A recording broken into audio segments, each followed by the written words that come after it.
فرض کیجئے آپ کسی محفل یا کسی عام جگہ کھڑے چائے پی رہے ہیں اور قریب سے گزرنے والا کوئی شخص زوردار طریقے سے آپ سے ٹکرا جاتا ہے تو ظاہر سی بات ہے کہ آپ کے کپ سے چائے چھلک جائے گی۔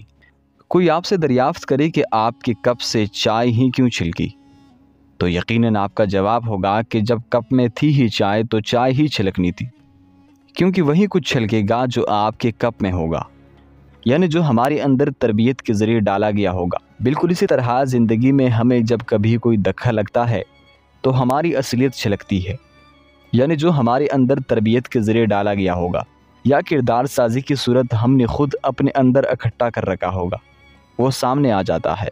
انسان کی اصلیت تبھی سامنے آتی ہے جب اسے دھکا لگتا ہے یا کسی مشکل کا شکار ہوتا ہے۔ تو دیکھنا یہ ہے کہ آپ کو دھکا لگا تو کیا چھلکا، صبر، خاموشی، شکر گزاری، رواداری، سکون، انسانیت، وقار، یا پھر غصہ، کڑواہٹ، جنون، حسد، نفرت، حقارت۔ چن لیجئے گا کہ ہمیں اپنے کردار کو کن جذبات سے بھرنا ہے، اپنی عادات و اطوار کن اجزاء سے تعمیر کرنی ہے۔ فیصلہ ہمارے اختیار میں ہے۔ خوش رہے، خوشیاں بانٹے۔